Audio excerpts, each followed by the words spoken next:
falar, então, sobre serverless. O primeiro ponto é o que significa essa palavra, né? Então, o que significa serverless?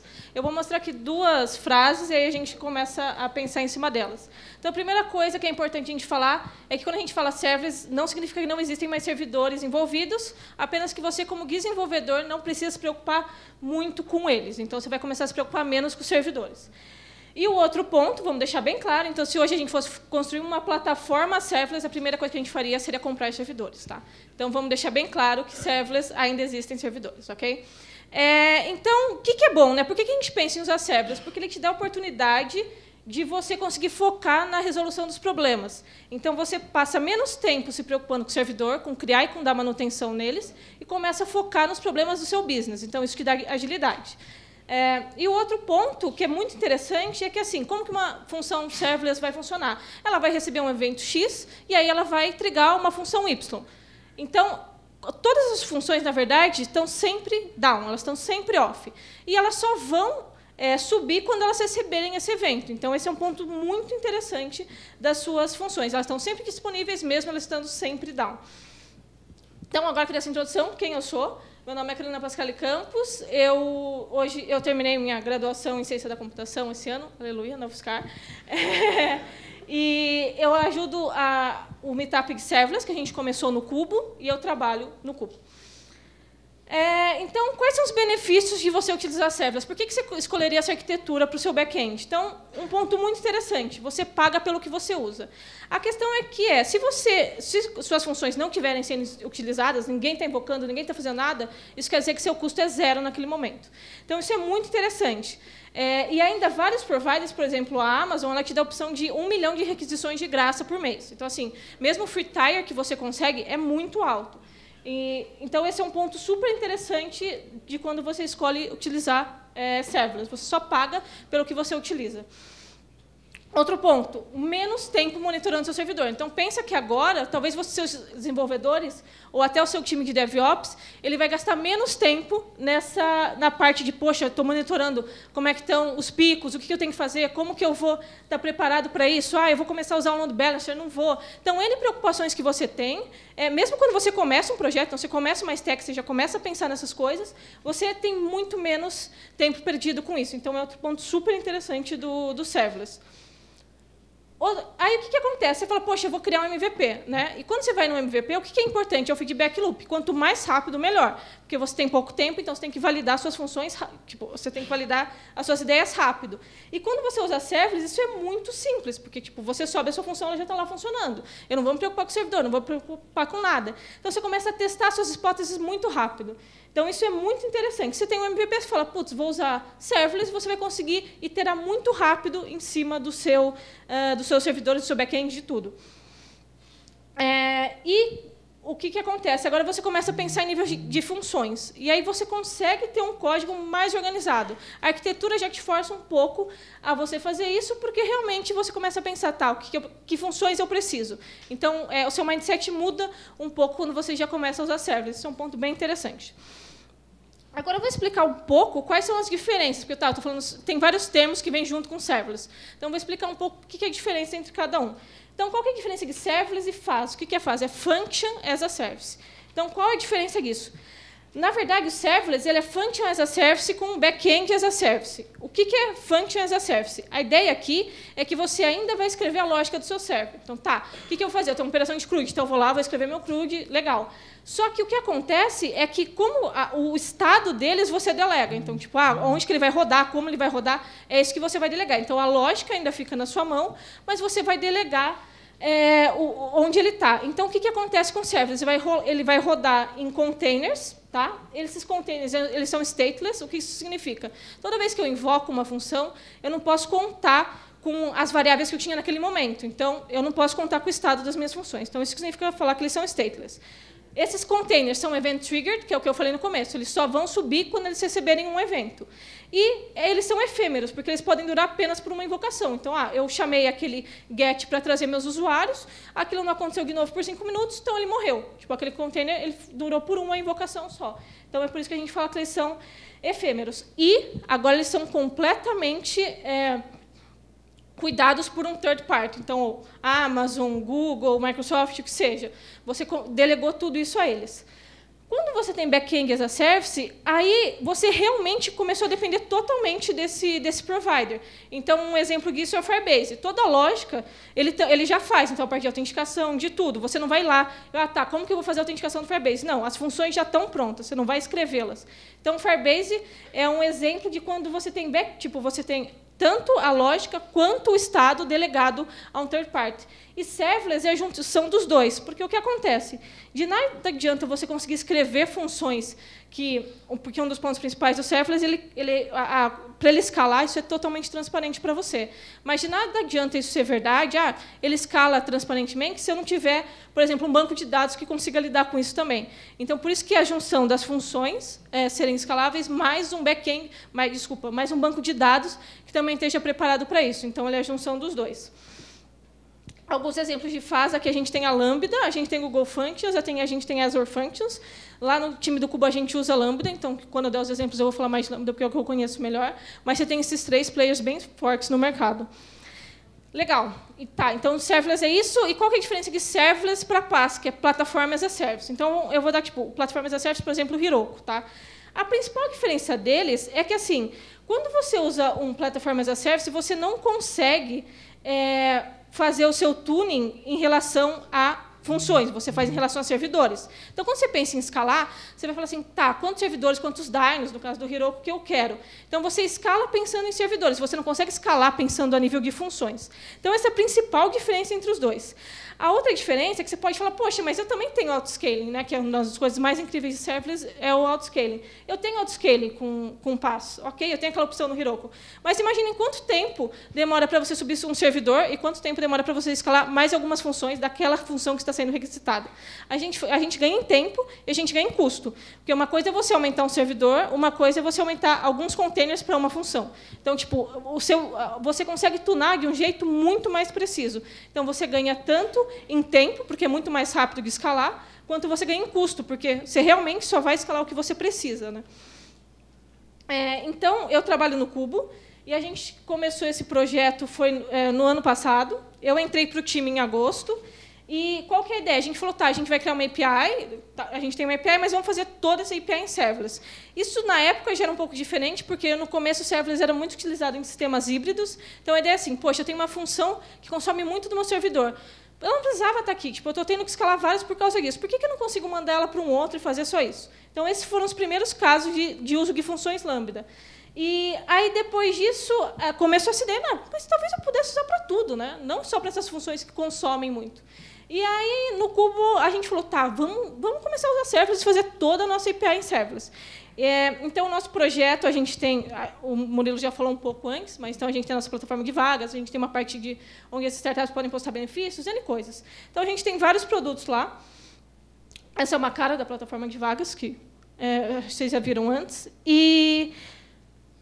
Então, qual que é a stack, mais ou menos, do projeto? Só para ter uma ideia, uma stack extremamente simples, não é nossa, mas é só para ter uma ideia. Então, assim, você vai ter um cliente, aí você vai ter alguma coisa de autenticação, que você pode falar, poxa, nem vou usar nada a gente usa a Amazon para o serverless, mas você fala, vou usar o Firebase, ok, porque você pode escolher. É muito fácil de você plugar as coisas, isso também é muito legal. Você está trabalhando no nível de função, agora é muito mais fácil falar, poxa, eu vou plugar uma coisa do outro, tal. Isso é bem interessante. Aí a gente tem o API Gateway, a gente tem uma função Lambda e a gente tem um banco de dados. Então, a ideia é, chega uma requisição, ela bate no API Gateway, o API Gateway vai ver qual função está relacionada a ela, e aí ele vai buscar algum banco de dados. Alguma coisa simples. Eu vou explicar o que é cada um, para ficar mais claro. Então, qual que é a ideia do API Gateway? Nada mais é que ele é um servidor, ele vai receber as funções, e como que eu faço? Eu vou ter um arquivo YAML, que eu vou declarar ali todas as funções que eu tenho, e ele vai falar, quando chegar uma requisição para tal lugar, eu vou trigar tal função, porque as funções precisam ter algum trigger. Então, o API Gateway é responsável quando o trigger é HTTP. Se é um trigger HTTP, é ele que é responsável por dar o trigger nessa função. Então, é ali que eu faço o match entre as funções e os caminhos HTTP que eu tenho. Aí você pode fazer outras coisas, a parte de autorização, de rate limiting, caching, tudo isso você tem no API Gateway. Aí a gente usa o DynamoDB. O Dynamo é um banco NoSQL, né? E quando a gente começou o projeto no ano passado, a gente falou, legal, a gente vai escolher um banco, a gente precisa de um banco que seja serverless, que esteja preparado para essa arquitetura. Ele precisa ser autoscaling. Na época, a única opção era o banco NoSQL. Então, tipo, a nossa arquitetura nem era para ser NoSQL, mas a gente não tinha opção, porque a arquitetura ainda era nova, todo o ecossistema ainda está surgindo em torno da arquitetura. Então, na época, a gente escolheu o Dynamo exatamente porque era a única opção. Então, ele é um banco NoSQL, ele está preparado para trabalhar com serverless, então ele tem essa opção de auto-scaling, porque senão não faria sentido a gente ter que se preocupar. Tudo que a gente não se preocupa mais com as funções, a gente tem que se preocupar com o banco de dados. Então, não faz sentido. Você tem que ter um ecossistema que seja serverless. Então, é por isso que a gente usa o DynamoDB. E as funções Lambda, elas podem ser implementadas em JavaScript, em Python, em Go. Go começou esse ano, e linguagens da JVM. Tá? A gente usa JavaScript lá no Cubo. E elas têm um tempo máximo de duração de 5 minutos. Então, por exemplo, se você já vai construir um sistema em que você sabe que você tem funções que vão durar mais que isso, é um motivo para você não usar serverless. Porque elas têm esse limite de 5 minutos. E, claro, quando você usa HTTP, são 30 segundos. Né? E, tá, legal. Nesse ecossistema, como que eu vou lidar com tasks assíncronas? Super simples. A gente tem o SNS, que é Publish and Subscribe. Então, ele funciona super bem com isso. Por exemplo, a nossa parte de e-mail. Você vai lá publicando, e isso que é legal. Então, a gente vai enviar e-mail. Ele vai escrever 100 mensagens num tópico, e aí vão começar a subir funções Lambda para pegar essas funções. Então, ele vai escalando automaticamente para você. Se foram 100 e-mails, podem subir 100 containers. Ele faz essa parte automaticamente, então talvez não sejam 100, mas ele vai, quando chega, ele vai escalando para você. Então, você não tem essa preocupação. Então, a gente usa o SNS para as tasks assíncronas. E para as tasks síncronas, a gente tem uma opção de uma lambda chamar outra lambda. Né? Então, por exemplo, eu tenho uma função que é muito comum, que é ver se aquele usuário ele pode reservar uma sala, porque a gente tem lá uma moeda virtual. Então, será que ele pode reservar essa sala? Como isso é uma lógica que muitas funções vão chamar, porque em vários momentos eu sou cobrado por o que eu estou fazendo, a gente fala, vamos deixar isso numa lambda. E aí, toda vez que eu estiver fazendo, parei na minha execução, a minha lambda vai chamar outra lambda, vai subir um outro container, e aí eu vou esperar ela rodar, esse container morre, e aí essa daqui termina de processar. Qual que é o problema disso? Você pode fazer uma cadeia infinita, né? Uma lambda que chama outra lambda, que chama outra lambda. Mas a gente tem um probleminha de cold start, porque demora um tempo para um container subir.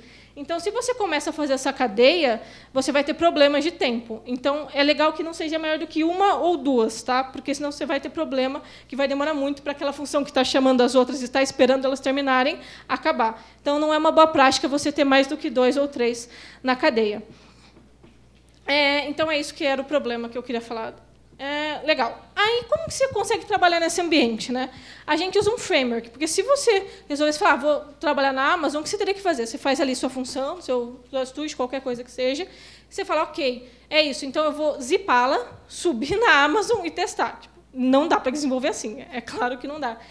Então, veio vários frameworks, o Serverless Framework é o mais conhecido e muito utilizado, então ele é o mais, realmente, agora tem mais features legais de você usar. E aí ele tem todo o ambiente offline, então você faz ali, você vai subir um servidor offline, vai fazer seus testes e realmente só vai fazer o deploy quando você já testou tudo no seu ambiente offline, que é uma coisa que você não tem com a Amazon. Então, ele é essencial. Se você for começar hoje, quero brincar com serverless, por favor, use o Serverless Framework, senão você vai sofrer muito. E uma coisa muito legal que ele tem também deploy, porque eu falei que você sobe um zip, né? E, às vezes, você tem 50 funções e você só mudou uma função, mas você tem que mandar e ele vai ver, ele vai fazer uma comparação nos hashes e falar, tá, eu só devo subir essa. Então, é outra coisa do framework que é super legal. E a parte offline dele, que é essencial. E ele também consegue fazer o Dynamo offline, o que é muito legal. Você também já tem isso com o Serverless offline. Agora eu vou falar um pouco de granularidade, né? Porque você fala, ok, agora eu vou desenvolver funções, né? Então eu vou ter uma função para cada coisa. Eu vou ter uma função para criar um usuário, eu vou ter uma função para deletar um usuário. Mas será que eu preciso fazer assim? Então, tem um cara que chama Yan Cui, que é um dos que está mais trazendo boas práticas em serverless, que a gente fala que ainda é um pouco até perigoso você citar esse termo, porque é muito novo. Então, ainda não tem realmente boas práticas definidas. Mas tem muita gente escrevendo muita coisa legal. Hoje está muito mais ativo. É muito diferente o que a gente encontra hoje de um ano atrás, quando eu entrei no projeto. É incrível o quanto as pessoas estão utilizando muito mais e pensando muito mais do que são boas práticas em serverless. Então, esse cara ele falou assim, olha, que eu poderia fazer? Eu poderia ter funções que são single purpose, ou seja, eu vou ter uma função para criar um usuário, uma para deletar, outra para pegar um. Então, assim, as minhas funções CRUD, por exemplo, vão estar separadas, cada uma em uma função. Ou eu poderia ter funções monolíticas. Então, por que eu já não faço todo o meu CRUD em uma função só? E aí ele veio com um gráfico muito interessante. Então, ele falou, tá, não vamos falar o que eu acho melhor, vamos pensar nisso em 3 níveis. Então, o primeiro nível que ele pensa é em relação à descoberta. Porque agora eu tenho muitas funções. Isso se eu tenho, tenho 4 funções para um CRUD, isso vai crescendo e vai ficando muito grande. Então, ele pensa assim, legal, se cada... eu vou dar nome para essas funções. Então, eu vou ter, create user, delete user, dar nomes que façam sentido, né? Eu vou no console da AWS e falo, poxa, eu já tenho essa função? Se digitar lá, na hora ele te dá a resposta. Se, por acaso, eu falo que eu tenho uma single purpose, eu falo, poxa, será que eu tenho o delete? Então, eu vou ter que abrir aquela função e olhar ela inteira e falar, tá, eu não tenho delete ainda, e então eu preciso fazê-lo. Então, é muito mais difícil você conseguir descobrir as coisas, tanto pelo se você for fazer isso no seu terminal, qualquer coisa, ou você usar o console da Amazon, que é incrível, ele tem uma stack sensacional para você procurar as coisas e tudo. Então, ele fala, cara, o monolítico já perdeu. Se você ter todas as suas funções, ter todo o seu funcionamento em uma função só, você vai ter sempre que abrir seu arquivo e olhar ali para saber o que você tem, e você ganha isso quando você usa o single purpose, porque no nome já está explícito o que aquela função faz. Aí ele entra no segundo ponto. Ele fala, tá, e em relação a fazer o debugging, né? Como é que eu consigo fazer isso? E aí, essa parte... Opa, pulei um. Tá. Tá certo. Essa parte é... O que acontece? Se eu tenho... É bem simples. Se tem uma função que tem vários branches, é muito mais difícil debugá-la do que uma que faz só uma coisa. E ainda tem isso. Tá, o que é legal do serverless? Eu tenho uma função em cada um. Se eu tiver problema em uma, legal, é muito mais fácil de encontrar. Agora, se eu tenho 4 operações ali dentro, é muito mais difícil de encontrar. Então, de novo, a monolítica perde para o single purpose. E o último ponto que ele fala é em relação a escalar. E aí, nesse caso, isso que é muito legal, ele fala não só você escalar em relação à complexidade de escalar, mas em relação ao seu time. Então, se você, o que é legal do serverless? Poxa, ele deixa tudo extremamente dividido. Mas se você começa a fazer essas funções monolíticas, como que você vai falar para o cara, putz, você vai ter que mexer nessa função que é do outro time? É muito mais difícil se fazer uma divisão de times, onde cada um vai atacar. E se você usa as funções que são single purpose, é mais fácil, está tudo muito mais bem dividido. Então ele tem esse post que eu acho incrível, que ele vê todos esses pontos e fala, cara, eu realmente acho que se você for fazer use a ideia do single purpose. Cada função deve fazer só uma coisa. Por que a gente entra na ideia do monolítico? Porque é isso, as funções, você começa a ter muitas funções. Como cada uma só faz uma coisa, fica uma coisa, às vezes, um pouco difícil de gerenciar. Mas, mesmo assim, dado esses 3 pilares, eu concordo com ele, a gente faz assim. O single purpose parece a melhor ideia quando você vai usar serverless. Tá, quais são os custos de escalar, né? Qual é o custo de escalar serverless? Uma coisa muito interessante. Você fala, poxa, eu comecei minha aplicação agora, eu tenho pouquíssimos requests, mas meu server está lá de pé o tempo inteiro. Com serverless, isso é completamente transparente para você. Então, legal, tem poucas chamadas, você só está pagando por aquelas poucas chamadas. Você não está pagando mais por isso. Aí você fala, poxa, eu estou no MVP, eu queria muito testar uma coisa aqui. Puta, eu vou ter que subir um outro servidor para testar isso, né? Fazer em outro lugar. Não, cara, sobe. Se ninguém nunca utilizou, legal, você também nunca pagou por aquilo. Então, você fala, cara, isso é muito interessante, eu não estou pagando, não está acontecendo nada, é muito fácil de eu criar, é muito fácil de subir. Então, quando você tem requests ocasionais, não tem problema nenhum, porque você está pagando só por aquilo, e o custo é muito baixo. E o outro ponto é quando você tem tráfego inconsistente. Então, você fala, cara, eu tenho e-commerce, e o momento que, à noite, são os picos. Então, toda a minha stack, eu tenho meu time de DevOps preparado para isso, a gente falou, olha, a gente vai escalar, vai ter 3 servidores de backup, porque se caísse não sei o quê, você tem que pensar todo esse stack de como você vai fazer a tal hora do dia, porque aquele lugar tem um pico. Então, você começa a se preocupar com tudo isso. Quando você tem serverless, você não se preocupa com nada. Porque ele escala sozinho para você. Você não precisa se preocupar. Tem pico a tal horário? Legal, ele vai escalar. E isso é incrível, porque quando vai crescendo, você começa a ficar realmente preocupado com essas coisas. Você tem que começar a deixar parte do seu time dedicada para isso. E com o serverless, você não precisa. Ele realmente vai escalar sozinho. E aí, nesse ponto, quando você fica, putz, não, eu tenho que ter vários servidores, você começa a pagar. Então, os 2 pontos são sempre muito focais.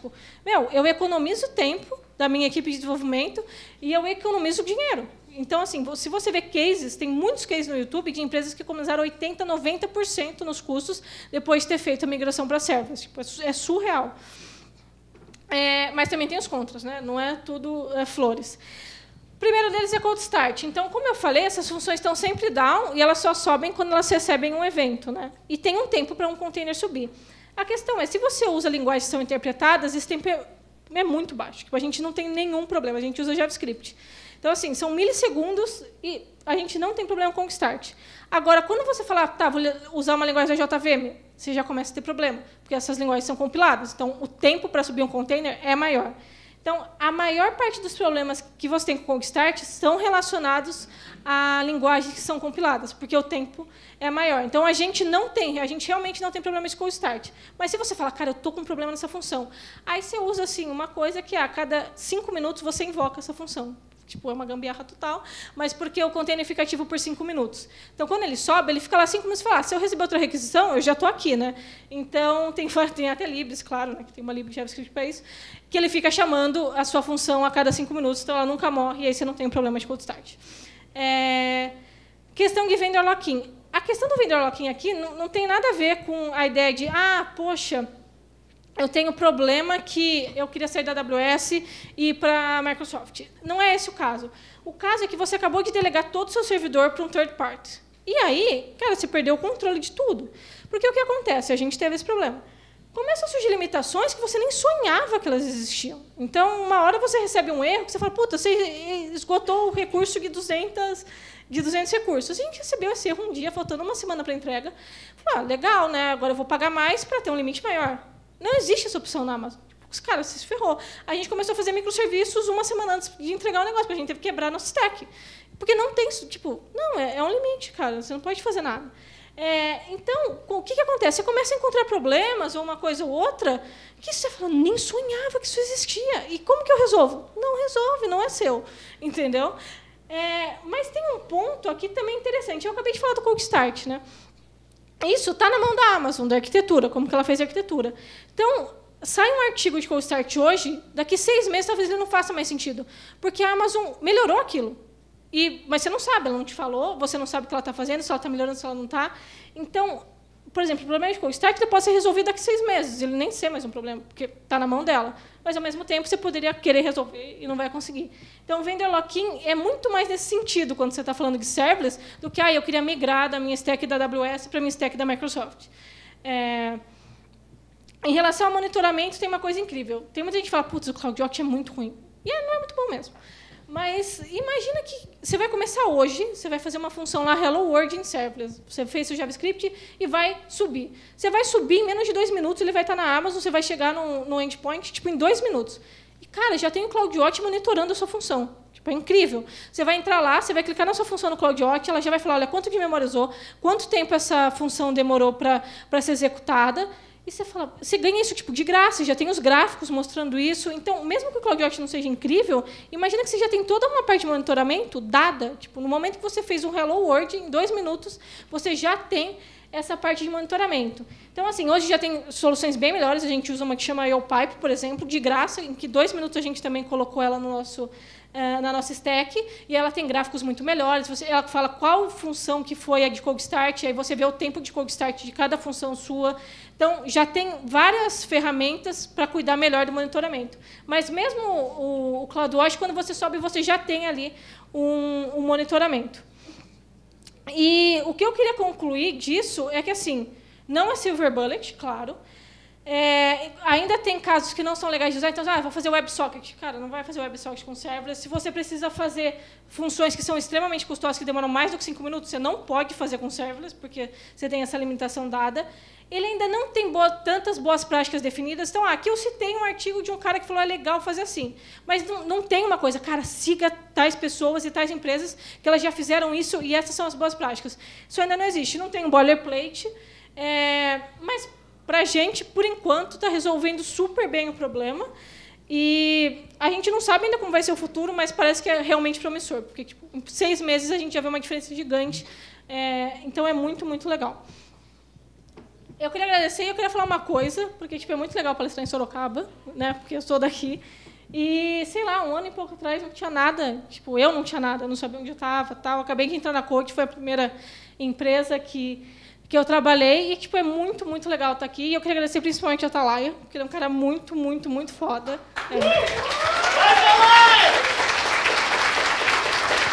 E ele sempre me incentivou pra caramba, tipo, sempre. Quando eu comecei, eu não sabia nada de JavaScript. Não, Carol, vai lá, manda para o meetup local. Aí eu fui, palestrei no Space, que a gente estava falando agora, teve um meetup no Space. Aí eu palestrei lá. Ele, não, Carol, vai lá, organiza o Rails Girls. Estava do meu lado, me ajudou. Fui para o WSGS em Porto Alegre, sem nunca ter ido numa conferência na minha vida, porque o Talé falou, não, Carol, manda, vai dar certo, só vai. Então, assim, ele, todo esse de Sorocaba, eu tenho que agradecer, tipo, se eu estou aqui, se eu fui para o Cubo, se eu fui para não sei onde, é porque tipo, no começo eu tive apoio pra caramba, então queria muito agradecer a todos vocês. Valeu, gente.